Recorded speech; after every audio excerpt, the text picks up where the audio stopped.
నమస్తే, welcome to MLA graph.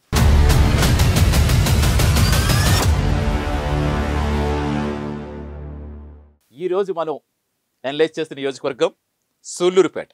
Sullurpeta MLA doctor Nelavela Vijayasri గ్రాఫ్కు సంబంధించి analyse చేద్దాం. తెలిసిందే సూళ్లూరుపేట గురించి అందరికీ.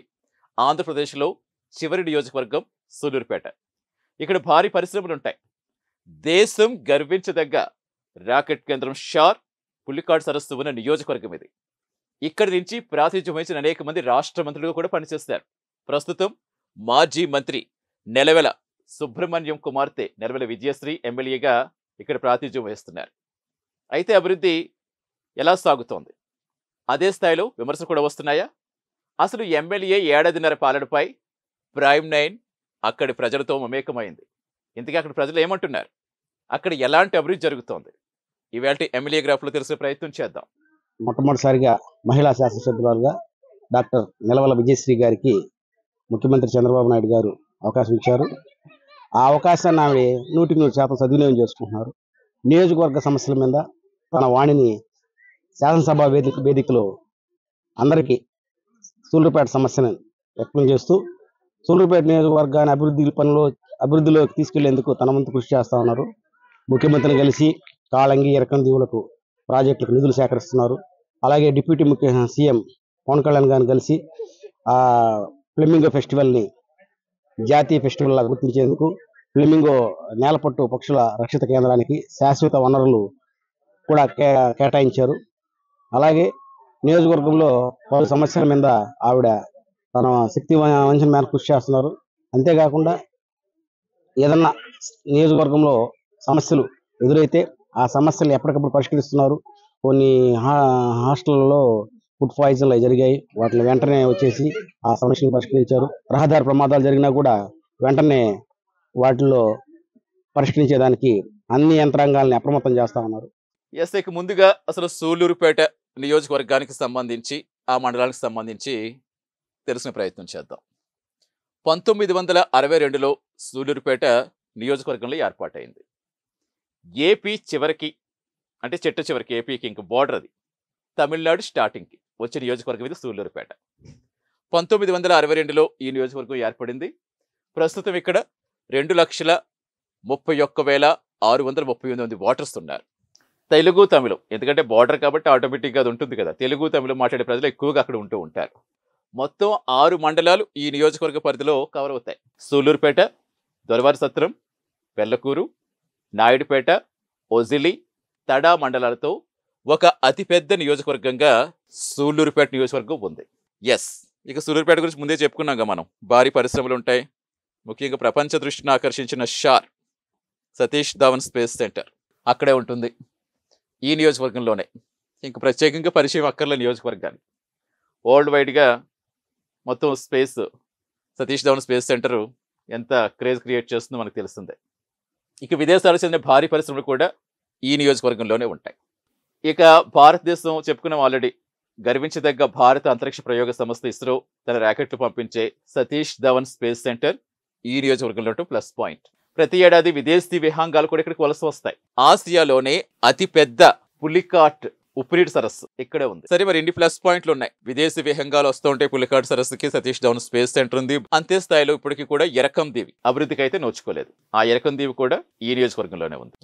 అది ఆచంట, జనరల్ గా ఆచంట నియోజకవర్గం ప్లస్ పాయింట్స్ అవి. నాలాంటి వివేకవంతులు, చదువుకున్న వాళ్ళు, ఇంకా చాలా మంది మేధావులు ఉన్నారు నియోజకవర్గం మీద. వారందరూ మీ దగ్గరికి రాకపోయినా మిమ్మల్ని నుంచి ఒక మంచి పరిపాలనని ఎక్స్పెక్ట్ చేస్తూ ఉంటారు.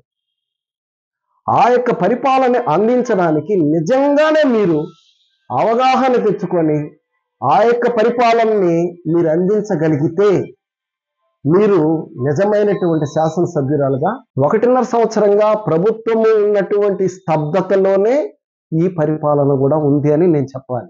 ఎందుకనంటే గతంలో జరిగినటువంటి ప్రభుత్వం చేసినటువంటి లోటుపాట్లను సరిదిద్దడానికే సరిపోయింది ఈ ప్రభుత్వానికి. కాబట్టి మీరు చెయ్యాలనున్నా కానీ నిధుల కొరత వల్ల కావచ్చు, చట్టాలు అడ్డం రావచ్చు, వీటి వల్ల చేయలేకపోయారు. అది కూడా ప్రజలు అర్థం చేసుకుంటున్నారు. కానీ మీరు ఇక మీదట మిగిలిన 3.5 సంవత్సరాన్ని ఎట్టి పరిస్థితుల్లో చిత్తశుద్ధితో మీరు స్వయంగా అవగాహన తెచ్చుకొని నియోజకవర్గ అభివృద్ధికి కృషి చేయాలి, మంచి పరిపాలన అందించాలి, మీరు భవిష్యత్తులో మంచి స్థాయిలో ఉండాలనే నేను కోరుకుంటున్నాను. సరే, ఇక అక్కడ ఎవరైతే గెలుపొందారో ఎవరు గెలుపొందలేదో ఒక్కసారి నియోజకవర్గ ఎమ్మెల్యేలకు సంబంధించిన అనలైజ్ చేద్దాం. 1962లో పసుపులేడు సిద్ధయ్య నాయుడు గెలుపొందారు. ఈయన కాంగ్రెస్ పార్టీ ఎమ్మెల్యేగా పనిచేస్తారు. 1967, 72, 78లో వరుసగా 3 సార్లు పిట్ల వెంకట సుబ్బయ్య కాంగ్రెస్ పార్టీ నుంచి ఎమ్మెల్యేగా ప్రాతినిధ్యం వహించారు. 3 సార్లు వరుసగా హ్యాట్రిక్. తర్వాత 1985లో టీడీపీ నుంచి మాడనం వేటి మునయ్య ఎమ్మెల్యేగా పనిచేస్తారు. ఈయన టీడీపీ నుంచి 85లో వర్క్ చేస్తారు. ఇక 89లో కాంగ్రెస్ పార్టీ నుంచి కాంగ్రెస్ పార్టీ మళ్ళీ 83లో తెలిసిందే టీడీపీ హవా ఎలా వచ్చిందో ఎన్టీఆర్ అధ్యక్షతన. దాంతో 85లో టీడీపీ అభ్యర్థి గెలుపొందారు. తర్వాత 89లో కాంగ్రెస్ పార్టీ నుంచి చెప్పుకున్నాం కదా, పసల పెంచరయ్య పనిచేస్తే మళ్ళీ 94, 99, 2009లో వెంకటరత్నయ్య టీడీపీ నుంచి ఎమ్మెల్యేగా పనిచేస్తారు. ఇక 2004లో నెలవల సుబ్రహ్మణ్యం గెలుపొందారు కాంగ్రెస్ పార్టీ నుంచి. తిరిగి మళ్ళీ 2009లో వెంకటరత్నం టీడీపీ నుంచి గెలుపొందారు. ఇక 2014, 2019లో కిలివేటి సంజీవయ్య ఎమ్మెల్యేగా ప్రాతినిధ్యం వహించారు. ఇక తాజాగా జరిగిన 2024 ఎన్నికల్లో తెలుగుదేశం పార్టీ తరఫున నెలవల సుబ్రహ్మణ్యం ఎవరైతే ఉన్నారో ఆయన కుమార్తె నెలవల విజయశ్రీ ఎమ్మెల్యే గెలుపొంది ప్రస్తుతం అక్కడ సేవలు అందిస్తున్నారు. సో మొత్తానికి ఇది. సో మొత్తంగా సూళ్లూరుపేట నియోజకవర్గ ప్రజలైతే ఒక పార్టీకి ఎప్పుడు పట్టం కట్ల మారుస్తూ వచ్చారు. కాంగ్రెస్ ముందు నుంచి కాంగ్రెస్ ఉంది కాబట్టి కాంగ్రెస్, తర్వాత 83లో టీడీపీ వచ్చాక టీడీపీ, తర్వాత మళ్ళీ కాంగ్రెస్, ఇలా పార్టీలు మళ్ళీ వైసీపీ, మళ్ళీ టీడీపీ, ఇలా మొత్తానికి మార్చుకుంటూ వచ్చారు. గత ఎన్నికల్లో నెలవల విజయశ్రీకి అవకాశం దక్కింది. ఎమ్మెల్యే టికెట్ కోసం చాలా మంది ప్రయత్నాలు చేస్తారు. చివరిగా మాజీ మంత్రి నెలవల సుబ్రహ్మణ్యం కుమార్తె విజయశ్రీకి అవకాశం వచ్చింది. ఇక వైసీపీ అభ్యర్థి కిలివేటి సంజీవయ్యపై ఆమె 29,118 ఓట్ల మెజార్టీతో గెలుపొందారు. ఇక ఎమ్మెల్యే ప్లస్లు మైనస్లు ఏమున్నాయో ఒకసారి చూసుకుందాం. జనరల్గా పాజిటివ్ టాక్ అంటే నెగిటివ్ టాక్ ఎక్కువగా ఉన్నట్టుగా తెలుస్తోంది. ముఖ్యంగా తూతు మంత్రంగా అభివృద్ధి కార్యక్రమాలు సాగుతున్నాయని అక్కడ స్థానిక ప్రజలు కొంతమంది అయితే చెప్పడం మనకి మా కరెస్పాండెంట్ ఆల్రెడీ అందించారు. అక్కడ ప్రజలు ఏమనుకుంటున్నారో కొంచెం నెగిటివ్గా ఎక్కువ మంది ప్రజలు కొంచెం అసంతృప్తిగా ఉన్నట్టుగా తెలుస్తోంది. డాక్టర్ నెలవల విజయశ్రీ గారికి శాసనసభ్యులకు అవకాశం ఇచ్చారు. ప్రజలు కూడా ఆమెని అత్యధికమైన ఓటుతో మెజార్టీతో గెలిపించారు. దానికన్నా ఆమె నిరంతరము ప్రజల్లో ఉంటూ ప్రజాసేవ చేస్తున్నారు. ఈ రాష్ట్రంలో ఎక్కువ స్థాయిలో సీఎం రిలీఫ్ ఫండ్ చెక్కులు తెచ్చిన సందర్భం కూడా ఆమెకి ఆ ఘనత ఆమెకే దక్కుతుంది. అదేవిధంగా గతంలో శాసనసభ్యులు ఎవరు కూడా మా సమస్యల గురించి అసెంబ్లీలో మాట్లాడే సందర్భం లేదు. ఈరోజు దాదాపు 15 సార్లు పైగా ఆమె ఈరోజు శాసనసభ్యలో మా నియోజకవర్గ సమస్యల గురించి ప్రస్తావించారు. సమస్యలు కూడా పరిష్కరిస్తూ ఉన్నారు. నిరంతరం ప్రజల్లో తిరుగుతూ ఈ నియోజకవర్గం అభివృద్ధిని ఆమె పర్యవేక్షిస్తూ, మొన్న తుఫాన్లో కూడా ఆమె మహిళ అయినా కూడా గ్రామాలు తిరిగి ఎవరైతే తుఫాను బాధితులు ఉన్నారో వాళ్ళకందరూ కూడా సహాయం చేస్తున్నారు. అదేవిధంగా మా శాసనసభ్యురాలు నెలవల విజయశ్రీ గారు మరింత సేవ చేయాలని కూడా మేము కోరుకుంటున్నాం. వాస్తవానికి కూటమి ప్రభుత్వం ఏర్పడ్డాక రాష్ట్ర వ్యాప్తంగా రహదారుల నిర్మాణంపై ప్రత్యేక దృష్టి పెట్టింది. సూళ్లూరుపేట నియోజకవర్గంలో మాత్రం కొన్ని ప్రాంతాల్లో మాత్రమే రహదారుల నిర్మాణం జరిగింది అంటున్నారు. ముఖ్యంగా నాయుడుపేట నుంచి తిరుపతికి వెళ్లే ప్రధాన జాతీయ రహదారి పూర్తయిపోవడంతో రోడ్డు ప్రమాదాల సంఖ్య అయితే కొంత తగ్గింది. ఇది ఆహ్వానించదగ్గ విషయం. మా ప్రియతమ ముఖ్యమంత్రి నారా చంద్రబాబు నాయుడు గారు ఏదైతే ఎన్నికల వాగ్దానంగా మీరందరూ రాష్ట్ర ప్రజలు ఆశీర్వదించి నన్ను గెలిపిస్తే 3,000 పెన్షన్ని 4,000 చేస్తానని చెప్పిన ఆ రోజు ఎన్నికల వాగ్దానంగా తెలియజేశారు. మరి గతంలో 50 రూపాయలు ఉన్న పెన్షన్ని 1000 రూపాయల దాకా తీసుకొచ్చిన ఘనత నారా చంద్రబాబు నాయుడు గారు. 1000 రూపాయల నుంచి మళ్ళీ 2,000 చేశారు. అప్పటి ఉన్న పరిస్థితుల్లో నిత్యావసర వస్తువుల ధరల రేట్లు ఉన్నాయి కాబట్టి దానికి అనుగుణంగా పేద ప్రజలకి 2,000 రూపాయలు అందిస్తారని చెప్పిన ఆ విధంగా చేయడం జరిగింది. మరి వైసీపీ ప్రభుత్వం వచ్చిన తర్వాత 3,000 రూపాయలు ఇస్తానని చెప్పని ఎన్నికల ముందు వాగ్దానం చేసి ఎన్నికలు అయిపోయిన తర్వాత 250 4 సంవత్సరాల్లో 5 సంవత్సరాల్లో 250 పెంచి లెక్కను పెంచి 3,000 2024 సంవత్సరానికి ఇచ్చారు. మళ్ళీ బాబు గారు ఒకటే 2,000 నుంచి 4,000 చేయడం ఆయనే, బాబు గారు చంద్రబాబు నాయుడు గారే చేశారు. ఇక లా అండ్ ఆర్డర్ పర్యవేక్షణలో కూడా విఫలమయ్యారని చెప్తున్నారు. ఎరకం దీవికి వెళ్లేందుకు బ్రిడ్జ్ నిర్మించాలి. ఈ బ్రిడ్జిల సమస్య మనం ఏ నియోజకవర్గం గురించి ఎక్కడ అనలైజ్ చేస్తున్నా ప్రధానంగా బ్రిడ్జ్ సమస్య అయితే ప్రతి నియోజకవర్గంలో ఆల్మోస్ట్ ఉంటుంది. ఎందుకంటే ఇదేదో ఈ ప్రభుత్వం తర్వాత వచ్చిందో లేకపోతే ఇంకో ప్రభుత్వం వచ్చిందో ఆ ప్రభుత్వం వచ్చిందని కాదు. ఈ బ్రిడ్జ్ సమస్య అనేది ఎప్పుడో ఏళ్ల నాటి నుంచి కంటిన్యూలు అవుతూ ఉంటున్నాయి. మరి ఎందుకో శంకుస్థాపన చేస్తారు, నిధులు వస్తున్నాయంటారు, ఆగిపోతాయి. పార్టీలు మారుతాయి, ప్రభుత్వాలు మారుతాయి, నాయకులు మారుతారు, మళ్ళీ మామూలే. ఇప్పుడు వైసీపీ ప్రభుత్వంలో సపోజ్ వేశారనుకోండి, సరే వేసినా సరే అక్కడ బ్రిడ్జికి కావాల్సింది అక్కడ వైసీపీ వాళ్ళు నడవరు కదా, టీడీపీ వాళ్ళు ఉంటారు, అన్ని పార్టీల వాళ్ళు ఉంటారు, ప్రజలందరికీ కావాల్సిందే అది. ఎందుకంటే ముఖ్యంగా బ్రిడ్జ్లు, ఈ రహదారి నిర్మాణాలు ప్రతి ఒక్కరికి చాలా అత్యవసరం. మరి అటువంటిప్పుడు ఎందుకు ఆగిపోతాయో తెలియదు అవి. ఎందుకంటే శాశ్వతం కూడా, ఏదో 4 ఏళ్ళు ఉండిపోయి 2 ఏళ్ళు ఉండిపోయి కాదు కదా. ఒక బ్రిడ్జ్ కట్టారంటే ఇప్పుడు ఆ బ్రిడ్జిల మీద మనం చూస్తూ ఉంటాం కదా. ఇప్పుడు గోదావరి మహానదులు, కృష్ణానది, గోదావరి, ఇలా ఎన్ని నదులు ఉన్నాయి మనకి తెలుగు రాష్ట్రాల్లో. వాడు బ్రిడ్జ్లు కట్టబట్టే అంత సునాయాసంగా ప్రయాణాలు చేయగలుగుతున్నాం. అలాగే లోకల్గా అంత స్థాయిలో కాకపోయినా వాళ్ళ కనీసం ఈ ఊరి నుంచి ఆ ఊరికి వెళ్ళడానికి ఈ వాగులు వంకులు ఉధృతంగా ప్రవహించి ప్రాణాలే పోతూ ఉంటాయి. అసలు వాళ్ళకి హాస్పిటల్కి వెళ్ళాలంటే దిక్కుదేవానం ఉండదు. మరి ఇన్ని సమస్యలతో అనిపిస్తున్నప్పుడు కనీసం మాకు బ్రిడ్జి కట్టండి మహాప్రభు అని ఎప్పటి నుంచో వేడుకుంటున్నా. మరి దానికి తగ్గ నిధులు ఎందుకు సమకూరవు మరి ఎవరికి అర్థం కావు. మరి అది నాయకులకైనా మరి నిజంగా వాళ్ళు ప్రయత్నిస్తుంటే వాళ్ళకి అవ్వట్లేదా, లేదా ఆ సమస్యనే బూచిగా చూపించి ఓట్లు దండుకునే ప్రయత్నమో తెలియదు. కానీ అలాగ అనుకుంటే పోనీ ఎప్పటి నుంచో ఏదో ఈనాటి సమస్య కాదు, ఏనాటి సమస్యలైనా ఎక్కడ నియోజకవర్గంలోనే ఈ సమస్య ఎక్కువగా వినిపిస్తూ ఉంటుంది మనకి. సరే, అసలు సమస్యలు ఎందుకు సాల్వ్ అవ్వట్లేదు, ఎందుకు ఎక్కువ మంది అసంతృప్తిగా ఉన్నారనేది ఒకసారి అనలైజ్ చేసే ప్రయత్నం చేద్దాం. ఎప్పుడైతే ప్రజలకి నిజమైనటువంటి ఫలాలు అందుతాయో అప్పుడే మీరు మంచి పరిపాలన అందించినటువంటి ఎమ్మెల్యేగా మీరు ప్రజల్లో నిలుస్తారు. విద్య, వైద్యము, రైతులకి కావలసినటువంటి రక్షణ, మౌలిక సదుపాయాలు, ఇవన్నీ కూడా మీరు మన నియోజకవర్గానికి తగిన విధంగా అందించాలి. ఇంకా కొరవలైతే ఉన్నాయి. ఒక్క ఉదాహరణ చెప్తాను, సమయం లేదు కాబట్టి. నాయుడుపేటలో కావచ్చు, సూలూరుపేటలో కావచ్చు, కొన్ని వేల మంది ఇంజనీరింగ్ చదివేటటువంటి విద్యార్థులు ఉన్నారు. పాతకాలంలో మామూలుగా బుక్స్ ఉండేటటువంటి లైబ్రరీ ఉండేవి. నేను చాలాసార్లు ఈ మీడియా మిత్రులు అడిగినప్పుడు నాయుడుపేటలో డిజిటల్ లైబ్రరీ పెడదాం, లైబ్రరీని డిజిటల్ లైబ్రరీగా మార్చండి, మేమందరం ఇన్స్టిట్యూషన్స్ వాళ్ళందరము కావలసిన విధంగా సపోర్ట్ చేస్తాం అని నేను ఎన్నోసార్లు ప్రతినిధుల్ని, అధికారులని కోరడం జరిగింది. ఈ ప్రాంతాల్లో అభివృద్ధి తూతుమంత్రంగా జరుగుతుందని స్థానికులు ఎక్కువ మంది చెప్పడం మనం చూసాం కదా. అదే లా అండ్ ఆర్డర్లో కూడా కొంచెం విఫలం చెందుతున్నారనే విమర్శలు కూడా వస్తున్నాయి. ఎందుకంటే విదేశాలకు చెందిన చాలా పరిశ్రమలు అక్కడ ఉంటాయి. ముఖ్యంగా శ్రీ సిటీలో అపాచీ వంటి కంపెనీలు ఉన్నాయి. ఇతర ప్రాంతాల నుంచి కార్మికులు వచ్చి వలస వచ్చి జీవిస్తూ ఉంటారు. అలాగే ఆసియాలో అతిపెద్ద ఉప్పునీటి సరస్సు పులికాట్ సరస్సు కూడా ఉంది.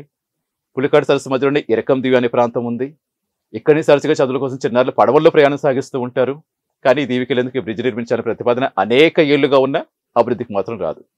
ఇకపోతే నెలవల విజయశ్రీ కొత్తగా ఎమ్మెల్యేగా ఎన్నిక కావడంతో షాడో ఎమ్మెల్యేలుగా విజయశ్రీ తండ్రి నెలవల సుబ్రహ్మణ్యం, ఆయన కుమారులు వ్యవహరిస్తున్నారనే ఆరోపణలు ఎక్కువగా ఉన్నాయి.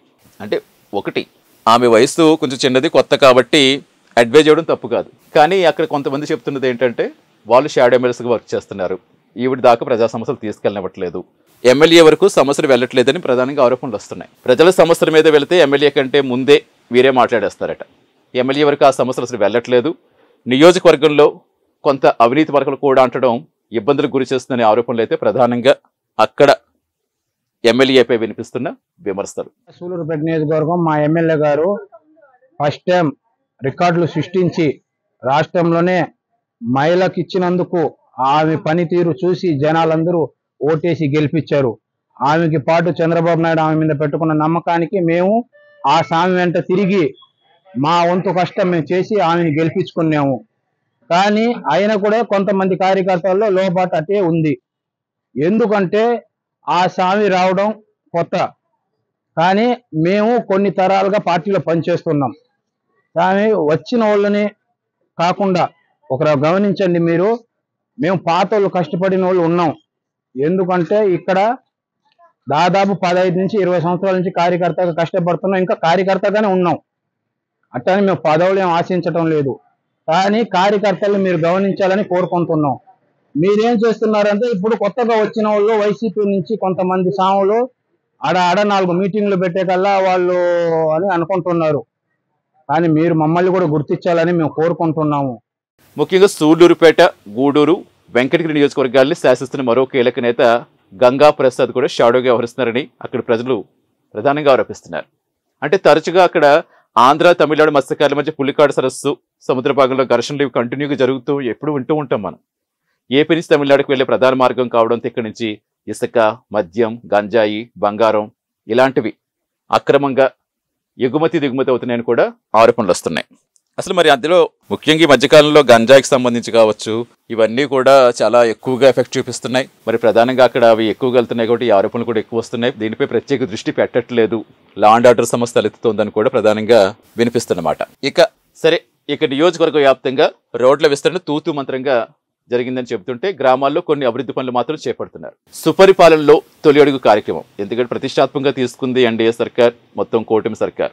ఏడాదైన సందర్భంగా సుపరిపాలనలో తొలి అడుగు కార్యక్రమం ఏ విధంగా చేస్తుందో తెలుస్తుంది. అది నిర్విరామంగా చేపట్టారు. ఇక నియోజకవర్గ వ్యాప్తంగా ఎమ్మెల్యే విజయశ్రీతో పాటుగా నెలూరు సుబ్రహ్మణ్యం పార్టీ నేతలు 2 సార్లు పర్యటించారని చెప్తున్నారు. పార్టీలో అంతర్గత విభేదాల నేపథ్యంలో ఆరోపణలు, ప్రత్యారోపణలు కూడా భారీగానే వినిపిస్తున్నాయట. ఈ నియోజకవర్గంపై రాష్ట్ర ముఖ్యమంత్రి చంద్రబాబు నాయుడుతో పాటుగా మంత్రి లోకేష్ కూడా ప్రత్యేక దృష్టి పెట్టాలని స్థానికులు కోరుతున్నారు. మరి తొలిసారి ఎమ్మెల్యే అని విజయశ్రీ ఏడాదిన్నర కాలంలో కొంత మంచి పేరు తెచ్చుకున్నా షాడో ఎమ్మెల్యేల ప్రభావంతో ప్రజల్లో వ్యతిరేకత కనిపిస్తోందని, వారి గురించే ఆమెపై ఈ వ్యతిరేకత కూడా వస్తుందని ప్రధానంగా అక్కడి స్థానికులైతే చెప్తున్న మాట వాస్తవం. మొత్తానికి షాడో ఎమ్మెల్యేల ప్రభావంతో ప్రజల్లో వ్యతిరేకత కనిపిస్తోందని అక్కడ చెప్తున్నారు. మరి షాడో ఎమ్మెల్యేల పెత్తనానికి విజయశ్రీ బ్రేక్ వేయకపోతే రాగల ఎన్నికల్లో తన ఓటమి తప్పదని అక్కడ విశ్లేషకులు కూడా తమ ఒపీనియన్స్ చెప్తున్నారు. మరి ఈ క్రమంలో నియోజకవర్గాన్ని విజయశ్రీ ఎలా ముందుకు తీసుకెళ్తారో చూడాలి. సో ఓవరాల్గా సూళ్లూరుపేట ఎమ్మెల్యే నెలవెల విజయశ్రీ ఏడాదిన్నర పాలన గురించి ప్రజాభిప్రాయం ఎలా ఉందో చూస్తాం కదా. ఇక నియోజకవర్గంలో అభివృద్ధి తూతుమంత్రంగా సాగుతున్నట్టు ప్రజలు అంటున్నారు. ప్రధానంగా షాడో ఎమ్మెల్యేల పెత్తనమే ఎక్కువగా సాగుతుందనే ఆరోపణలు అయితే వస్తున్నాయి. సో మొత్తంగా ఎమ్మెల్యేగా నెలవెల విజయశ్రీ ఏడాదిన్నర పాలనపై ఆ నియోజకవర్గంలో ప్రజలు, కొంచెం మెజార్టీ ప్రజలు అసంతృప్తి వ్యక్తం చేస్తున్నారు. నియోజకవర్గంలో ఎదుర్కొంటున్న అవినీతి మరకలు తుడుచుకుని ముందుకు వెళితే డెఫినెట్గా విజయశ్రీ ఇంకా చాలా సమయం ఉంది కాబట్టి ఖచ్చితంగా ఏవైతే ఎక్కువగా తన మీద ఇలాంటి విమర్శలు, ఆరోపణలు వస్తున్నాయో వాటి మీద దృష్టి పెడితే ఖచ్చితంగా ఆమె ముందుకు వెళుతుంది. మరి విజయశ్రీ తన పనితీరు మెరుగుపరుచుకుని ప్రజా సమస్యల పరిష్కారానికి కృషి చేయాలి. ముఖ్యంగా షాడో ఎమ్మెల్యే పెత్తనానికి బ్రేక్ వేసి ప్రజా సమస్యలపై ఫోకస్ చేయాలి. మీ అందరికీ అండగా నిలబడడానికి, ఆర్థికంగా మీకు సహాయం చేయడానికే చంద్రబాబు నాయుడు గారు ఈ పెన్షన్లు 1000 రూపాయలు పెంచి ఈరోజు 4000 రూపాయలు మీకు పెన్షన్ రూపంలో అందజేస్తున్నారు. ఈరోజు ఎంతో మంది ఒంటరి మహిళలకు కానీ అవ్వతాతలు అందరూ కూడా నిర్భయంగా నెలకి 1వ తారీఖు వస్తే పండగ వాతావరణం రాష్ట్రం అంతా కూడా కనిపిస్తుంది. ముఖ్యంగా మన సూళ్లూరుపేట నియోజకవర్గంలో ఇబ్బంది పడుతున్న ఎంతో మందికి భోజనానికి కానీ మందులకు కానీ ఇబ్బందులు లేకుండా ఈ రోజు ఎంతో మంది హాయిగా ఉంటున్నారంటే ఇదంతా చంద్రబాబు నాయుడు గారి వల్లే అయింది. సో మొత్తంగా విజయశ్రీ ఏవైతే తన మీద ప్రధానంగా ఆరోపణలు, ముఖ్యంగా షాడో ఎమ్మెల్యేల పనితీరు ఎక్కువగా ఉంది, తనకంటే తన వరకు చేరనివ్వట్లేదని ప్రజలు చెప్తున్నారు. వాటికి ఖచ్చితంగా బ్రేక్ వేయాలి. ఇంకా చాలా సమయం ఉంది కాబట్టి తన పనితీరు మెరుగుపరుచుకుని ప్రజా సమస్యల పరిష్కారానికి కృషి చేస్తే ఖచ్చితంగా ప్రజలు మన్ననలు పొందుతారు. సమస్యలపై ముఖ్యంగా ఫోకస్ చేయాలి. ఎందుకంటే చాలా సమస్యలు అక్కడ వినిపిస్తున్నాయి. ఆ సమస్యల మీద ఫోకస్ చేయాలి. ప్రజలతో మమేకం అవ్వాలి. ప్రతి ఒక్కరితో కూడా కోఆర్డినేట్ అవ్వాలి. ముఖ్యంగా ఇక నియోజకవర్గంలో ఒక ఎమ్మెల్యే కొనసాగుతున్నట్టు, ప్రజాప్రతినిధి కొనసాగుతున్నారంటే డెఫినెట్గా ప్రతి ఒక్కరికి ఏ సమస్య వచ్చినా చిన్నది కావచ్చు, పెద్దది కావచ్చు, డెఫినెట్గా రియాక్ట్ అయితే ఆటోమేటిక్గా ప్రజలు మన్ననలు పొందడం కూడా అంతే ఈజీ. సో మొత్తంగా అసలు ఎమ్మెల్యే పనితీరుకు సంబంధించి ఇక అక్కడ ప్రజలు ఏమనుకుంటున్నారు, మరింత సమాచారం మా కరెస్పాండెంట్ అందిస్తారు. నిజంగా ఇంత చిన్న వయసులో ఇంత బాగా పనిచేస్తుంది, అసెంబ్లీలో కూడా అనర్గళంగా మాట్లాడుతుందని నేను మెచ్చుకుంటా ఉంటే నిజంగా నాకు చాలా సంతోషంగా, ఒక తండ్రిగా నేను చాలా హ్యాపీగా ఉన్నాను. సరే, ఇదే విధంగా చంద్రబాబు నాయుడు గారి ఆశీర్వాదంతో, లోకేష్ బాబు గారి దీవెనంతో ఇంకా ఈ నియోజకవర్గాన్ని ఇంకా అభివృద్ధి చేస్తుందని పూర్తి విశ్వాసం, నమ్మకం నాకుంది.